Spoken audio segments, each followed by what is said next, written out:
we're kind of back into, well, I shouldn't say our normal week schedule. Will be a little different, but we're practicing at 10 for the next 2 days. We'll have joint practices with the Rams.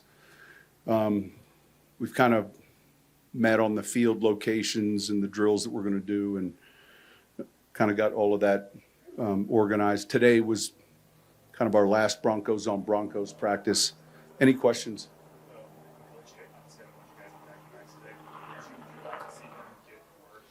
Yeah, I'm anxious to see how the week goes. We do have a group of players that were back in a limited fashion. And so on a case-by-case basis, how was today? What can we expect from them tomorrow? Some of that is a little fluid. And, we'll have a training room report tonight to get an update just on really how today went for a lot of these guys. How important is it to get those guys back now instead of like?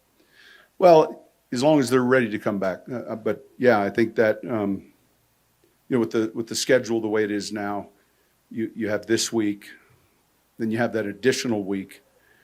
Normally you wouldn't have. So, and look, we're talking about a number of guys that are frontline starters. Is there any concern about the joint practices with the fights that have been going on, and some of them have been canceled and what have you recently? Yeah, I think Sean will do a great job with his team. We've had, my experience, and it's been with the Chargers over the years, it's been with the Patriots. We've had a lot of good work take place without any fighting, so I don't expect that to be an issue at all. What kind of practices there? How do you balance kind of pulling the curtain back a little bit, going against other teams so you don't get into it? Yeah, look, there aren't many secrets in our league. It's how you want to play somebody when it comes to the real games. Your video. There's so much video on each team, so it's really about the fundamentals of practice, and getting additional film and evaluation on a number of players that maybe are still right on the bubble, and I think that these 2 days give us. Gives two really good additional looks at guys that might be in that position, and also for guys that are, frontline guys, for them to, may not be playing as much in the game at all, but they'll get a lot of work this week, in the next 2 practices. I think that's important. Drew Brees is here. He just was in for a day. His brother lives in Centennial, and so. Yeah, he phoned us yesterday, said, hey, he was coming in to see his brother, wanted to know our schedule. So he came in. It's great to see him.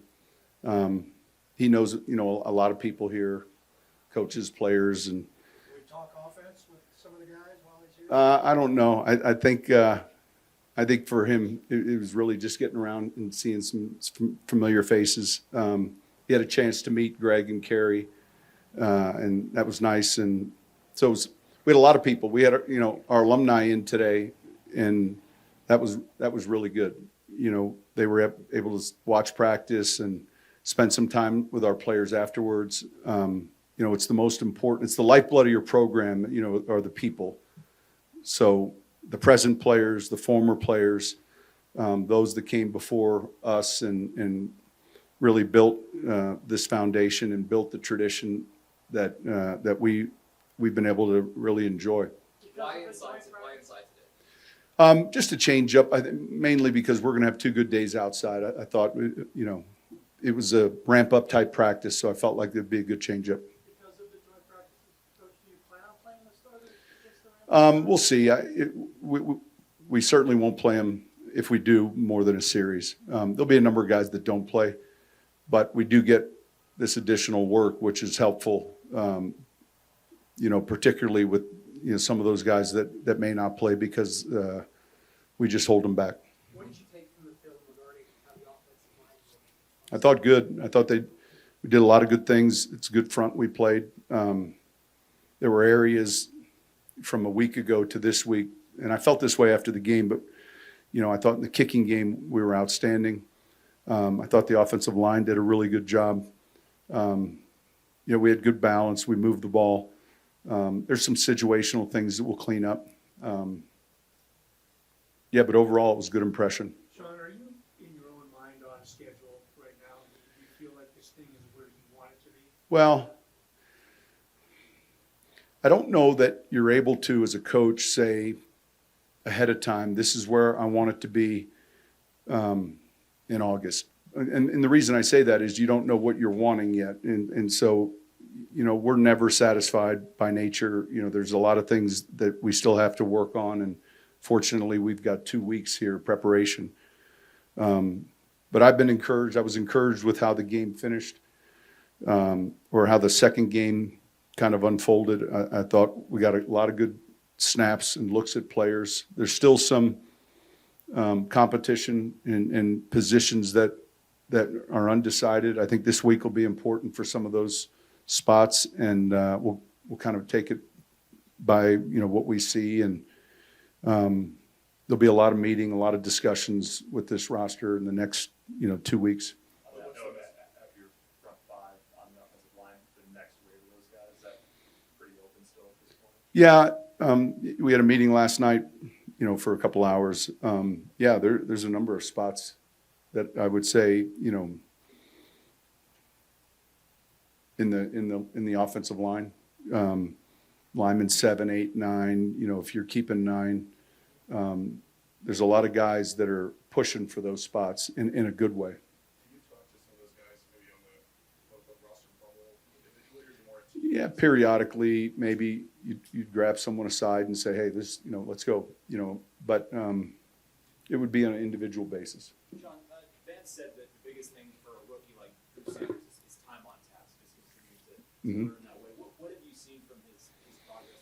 Week 1 preseason to week 2 was significant, and I would say it was that way on defense for him, and it was that way in the kicking game. When I heard the coaches talk yesterday about snaps, how guys played, the grades, and then the film I watched, there was a significant difference in how he played, and he was, it's getting a feel, getting an understanding of where we're at in the down, and then what we're doing in the kicking game. But I thought he had a good day or good night Saturday night. Gregory said after the game was a plan to play, he got 22 snaps, but that was 22. Yeah, a lot of those guys, part of that is just the sum total, making sure we get enough reps. You don't have the luxury to keep everyone identical. Some guys didn't get as much the week before. So we try to look at the pitch counts really individually. I know that they rotate, but will you consider there's competition between Clark and Cooper for that other starting spot? Yeah, it's hard for you to even look at the competition and say it's Clark and Cooper, because I might look at you and say, no, you got that wrong, but I'm not going to worry about trying to get it right for you. I think that there's competition, period, at outside linebacker. When you went back and watched Javonte, what did you see on tape? Well, I gave him a hard time. I said, you must not like 80-yard screen passes on the first play of the game. But he settled in.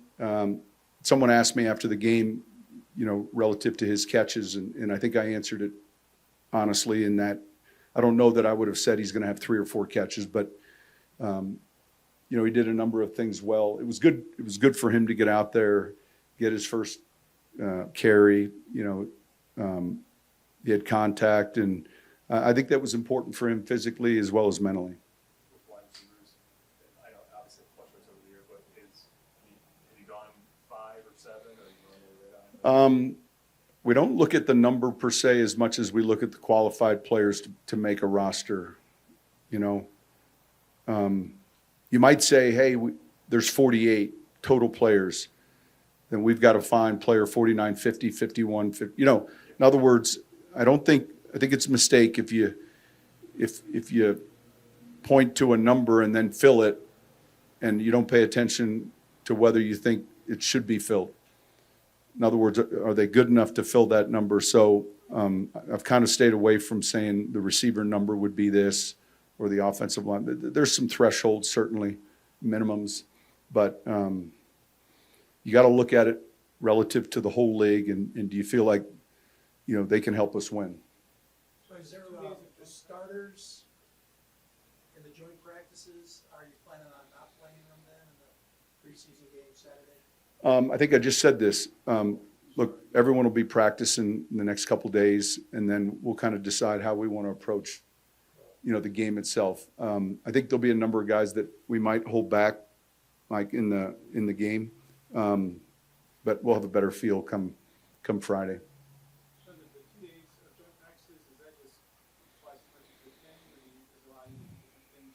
I think 2 is typically worked. If a team travels to some other team, they typically are going to play each other in the preseason. From my experience, which has been maybe 8 different joint practices in my career, maybe more than that, 9, it's usually been the first day, the second day, and then you're separate on the walkthrough day. I'm sure there might have been a third day with one summer, or maybe just 1, but normally 2 seems to be the norm. And yeah, are the days exactly the same? No, there'll be some, the 2-minute tomorrow will be one situation. The 2-minute on Thursday will be a little different. What each period tomorrow might be, we might, on Thursday work more red zone. So you're able to get to a little bit more situations in the framework of your team, having 2 practices. Thank you, Coach. Thank you, guys.